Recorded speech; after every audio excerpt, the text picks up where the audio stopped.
Bihar SIR के मामले पर आज सुप्रीम कोर्ट ने बहुत बड़ी बात कही है, इधर के लिए भी उधर के लिए भी। जी हां, एक बात ऐसी है जो तमाम विपक्षी दलों और आम जनता को राहत देते हुए नजर आती है, और दूसरी बात ऐसी है जो चुनाव आयोग के कंधे पर हाथ रखते हुए नजर आती है। यानी जो केचुआ कह रहा था, कुछ वैसी ही जबान यहां से भी दिखने लगी है, वैसी ही बात जिसकी आशंका पहले से थी। मैंने कल ही ये वाली वीडियो आपके सामने रखा था, नहीं देखे हैं तो ज़रूर देखिएगा।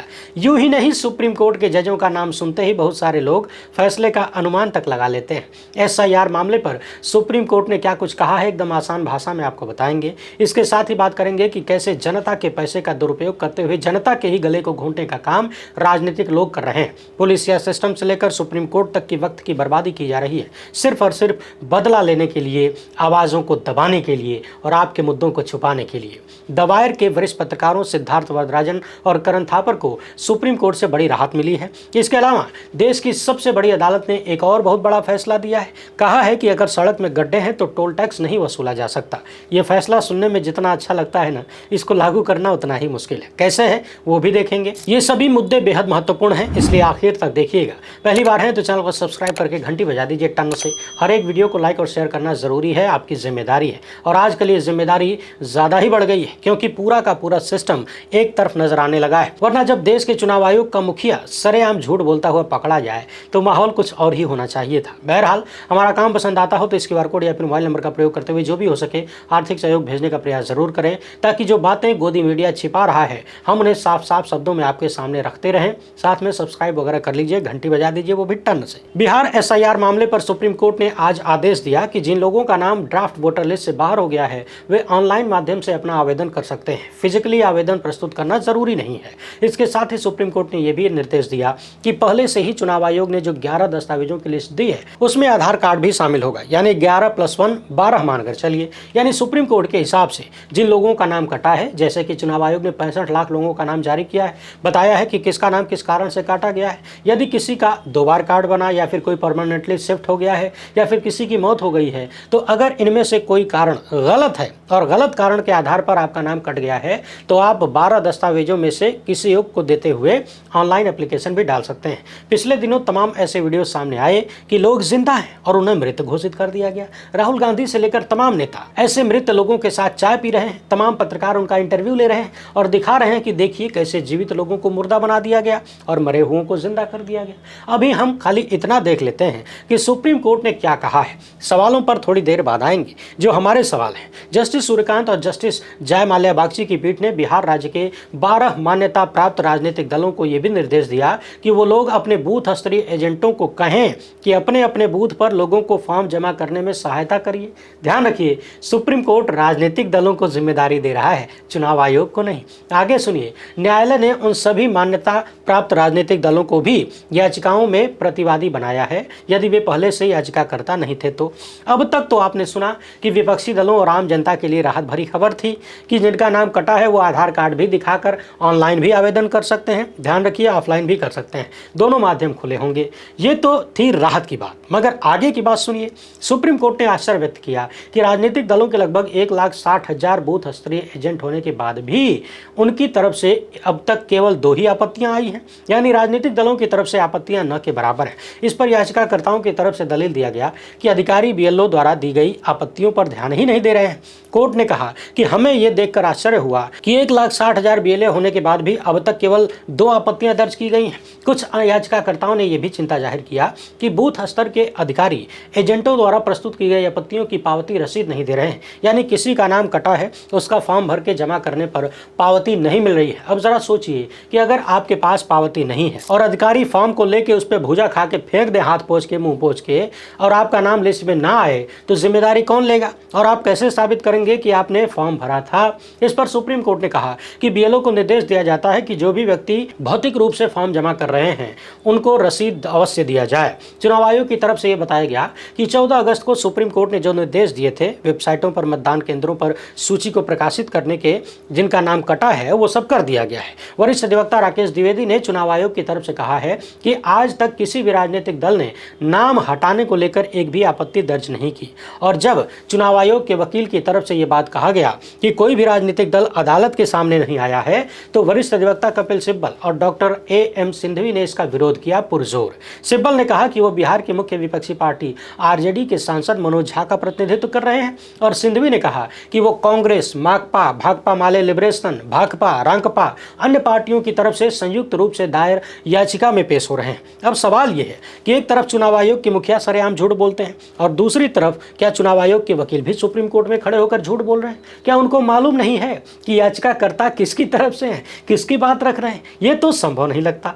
फिर चुनाव आयोग के वकील सुप्रीम कोर्ट में क्यों कह रहे हैं कि कोई भी राजनीतिक दल अदालत के सामने नहीं आया? क्या सबके सब झूठ बोलने की बीमारी से ग्रसित हो गए हैं? केंचुआ की तरफ से बताया गया कि सूची में नाम शामिल करने के लिए 2 लाख से ज्यादा फॉर्म दाखिल किए गए हैं। याद रखिए, कुछ दिनों पहले चुनाव आयोग के मुखिया से जब पूछा गया कि कितने नाम शामिल किए गए हैं, तो इस तरह का कोई डाटा सामने नहीं आया। केंचुआ ने सुप्रीम कोर्ट में कहा कि 12 मान्यता प्राप्त पार्टियों में से किसी ने भी आपत्ति दर्ज नहीं की है।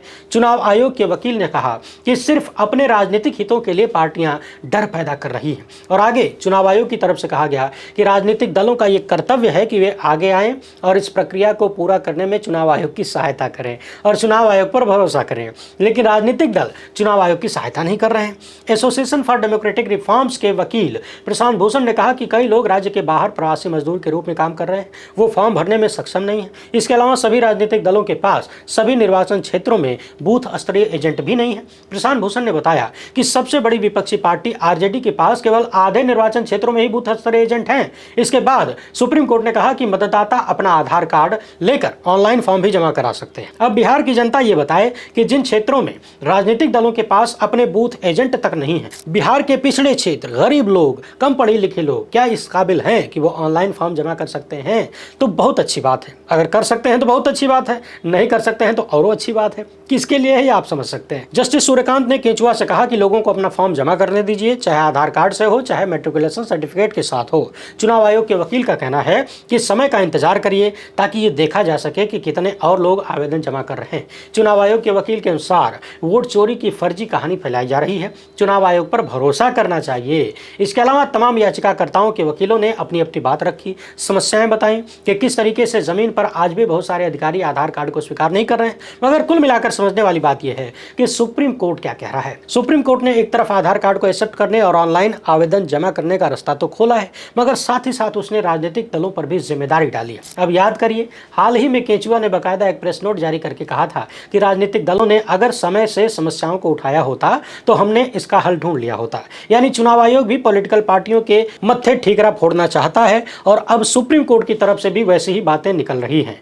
इसे लेकर वरिष्ठ पत्रकार डॉक्टर मुकेश कुमार ने लिखा कि सुप्रीम कोर्ट ने राजनीतिक दलों को फंसा दिया है। वो बिहार में मतदाता सूची के गहन पुनरीक्षण की जिम्मेदारी राजनीतिक दलों पर डाल रहा है। सुप्रीम कोर्ट राजनीतिक दलों को क्यों घसीट रहा है कि उन्होंने क्यों नहीं ध्यान रखा कि लोगों के नाम कट रहे हैं? अरे राजनीतिक दल तो जल्दबाजी में किए जा रहे इस पुनरीक्षण के ही खिलाफ थे, वो क्यों सहयोग करते जब चुनाव आयोग का रवैया और नियत दोनों ही खराब दिख रहे थे। वास्तव में ये एक तरह से चुनाव आयोग को संकट से निकालने की कोशिश है। जो मूल चिंता थी उसे दरकिनार कर दिया है। इतने कम समय में अफरा तफरी के माहौल में पुनरीक्षण करवाने से जुड़ी चिंताओं और सवालों को उसने कूड़ेदान में डाल दिया है। सुप्रीम कोर्ट की मंशा पुनरीक्षण को जायज ठहराने की हो गई है, साथ ही वो चुनाव आयोग को भी बरी कर दे रहा है। सुप्रीम कोर्ट के ये निर्देश शंकाओं को और मजबूत करते हैं। अब आप दर्शक जरा बताइए, जो राजनीतिक दल पहले दिन से आनन फानन की इस प्रक्रिया का विरोध कर रहे हैं, भला उनसे सहयोग की उम्मीद क्यों करनी चाहिए और उनको जिम्मेदारी कैसे दी जा सकती है? और समझने वाली बात यह है कि अगर चुनाव आयोग को राजनीतिक दलों का सहयोग लेना था तो पहले सबको बुला के उनके साथ उनकी सहमति से फैसला लेते। उस वक्त तो केंचुआ कह रहा था कि हमारे पास फलाना है, ढिमकाना है, हम सब कर लेंगे। तो जब अपने दम पर करने उतरे हो, फिर राजनीतिक दलों से उम्मीद काहे लगाए बैठे हो? उनकी जिम्मेदारी कैसे हो सकती है? एक तरफ तुम सबको झूठा साबित करना चाहते हो, बार बार झूठ बोलकर खुद को हरिश्चंद्र बताना चाहते हो। उतरे थे भौकाल मारते हुए कि हम 1 महीना में ये कर लेंगे, वो कर लेंगे, और अब सारा ठीकरा राजनीतिक दलों के माथे पर फोड़ने की कोशिश। माने राजनीतिक दलों से रायशुमारी नहीं करेंगे, उनसे बात नहीं करेंगे, उनको सूचना नहीं देंगे, न पूछेंगे, उनकी बात नहीं मानेंगे, उनको बेइज्जत करेंगे, उनके नेताओं को धमकी देंगे और फिर उन्हीं राजनीतिक दलों से कहेंगे कि आपने समय पर बताया नहीं, आपके लोग मदद नहीं कर रहे हैं, हमको सहयोग चाहिए। केंचुआ की इन्हीं बातों को सुप्रीम कोर्ट भी दोहराता हुआ नजर आ रहा है। तो अब सवाल यह है कि क्या वही होने जा रहा है जिसका संदेह इस तस्वीर से निकल रहा था? बहरहाल इसीलिए पहले दिन से लोग कह रहे थे कि अब इस मामले मामले को यानी वोट चोरी के मामले को अदालत के बाहर लड़ने की जरूरत है, सड़क पर जनता के बीच लड़ने की जरूरत है। अदालत में लेकर घसीटते रहे तो कई चुनाव गुजर जाएंगे, फैसला नहीं आएगा। फिर से नई तारीख सितंबर के दूसरे सप्ताह की मिल गई है, इंतजार करते रहिए। कितने हफ्ते गुजर जाते हैं। सुप्रीम कोर्ट ने बहुत पहले ही कहा था कि बड़े लेवल पर गड़बड़ी मिलेगी तो पूरी प्रक्रिया को ही रद्द कर सकते हैं। अब ये बड़े लेवल पर बड़े स्तर की गड़बड़ी कितनी बड़ी होनी चाहिए, ये खाली जस्टिस सूर्यकांत और जस्टिस जयमाल्या बागची ही बता सकते हैं, क्योंकि भाजपाई मुख्यमंत्री के यहाँ डिनर पार्टी का अनुभव खाली इन्हीं के पास है। बाकी एक भाजपा मुख्यमंत्री हैं असम के, ऐसा लगता है कि उनकी पुलिस को टारगेट दे दिया गया है पत्रकारों को निशाना बनाने के लिए। अभी कुछ दिन पहले बेहद गंभीर मामले में सुप्रीम कोर्ट ने दवायर से संबंधित पत्रकारों के खिलाफ कार्रवाई पर रोक लगाई थी, और उसी दिन एक अन्य मामले में बीएनएस की धारा 152 के तहत एफआईआर दर्ज करने की बात सामने आई। फिर से समन भेजा गया और आज फिर से सुप्रीम कोर्ट ने असम पुलिस को दवायर के संस्थापक सिद्धार्थ वरदराजन और पत्रकार करण थापर के खिलाफ कोई भी दंडात्मक कार्रवाई करने से रोक लगाया है। साथ ही दोनों लोगों के खिलाफ दर्ज मामलों में जांच में सहयोग करने का निर्देश भी दिया है। इस मामले में सुनवाई को 15 सितंबर तक के लिए स्थगित कर दिया गया है, यानी अब असम पुलिस इन पत्रकारों को गिरफ्तार नहीं कर सकती। वैसे आपको बता दें कि कल ही असम की पुलिस ने वरिष्ठ पत्रकार अभिसार शर्मा के खिलाफ भी राजद्रोह जैसे धाराओं में मुकदमा दर्ज किया है, जबकि पिछले दिनों सुप्रीम कोर्ट ने जिस तरह की टिप्पणियां किया था उन्हें देखते हुए पुलिस को सबक लेना चाहिए था। लेकिन आप तो जानते हैं कि हमारे यहाँ प्रोसेस ही पनिशमेंट है, तो उन्हीं प्रक्रियाओं में पत्रकारों को फंसाकर पनिशमेंट देने का काम होता है। पिछले एक दशक से ये लगातार चल रहा है। दर्जनों पत्रकारों के खिलाफ इस तरह की कार्रवाइयां हुई, सवाल करने वाले संस्थानों के खिलाफ कार्रवाइयां हुई, मिला कुछ भी नहीं। उन्हें परेशान करने के, कई संस्थाओं को बंद कराने के, टॉर्चर करने के अलावा कुछ निकला नहीं। एनडीटीवी को ही याद करिए, किस तरीके से मालिकों को परेशान किया गया, सालों तक जांच चली। वही एजेंसियां बाद में कहती हैं कि कहीं कोई गड़बड़ नहीं था, क्लीन चिट दे देती हैं। इस बीच जो टारगेट था एनडीटीवी को कब्जाने का, वो पूरा हो गया। इधर सुप्रीम कोर्ट ने टोल टैक्स को लेकर एक महत्वपूर्ण बात कही है। अदालत ने कहा कि अगर सड़क में गड्ढे हैं तो उसके एजेंट टोल नहीं वसूल सकते। ये बात सुनने में तो बहुत ही अच्छी लग रही होगी। कई बार हम सड़क से गुजरते हैं, सड़क बेहद खराब होती है, जगह जगह खड्डे होते हैं, मगर पारा तब हाई हो जाता है जब खड्डों से निकलने के बाद टोल बूथ आ जाता है और टोल टैक्स चुकाना पड़ता है।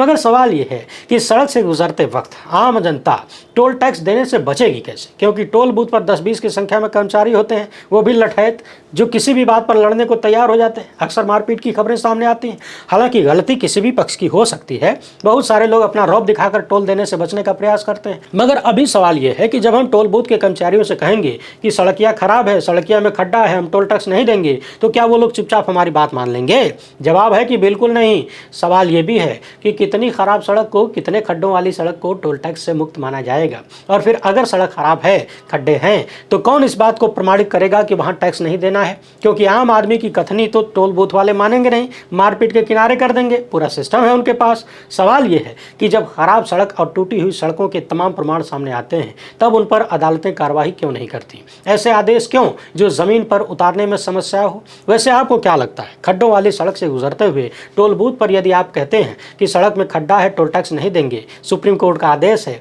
तो क्या टोल बूथ वाले मान जाएंगे? अपना जवाब कमेंट बॉक्स में जरूर लिखिएगा। पहली बार है तो चैनल को सब्सक्राइब करके घंटी बजा दीजिए टाने से। फिलहाल इतना ही। हमसे जुड़ने के लिए बहुत बहुत धन्यवाद। जय हिंद।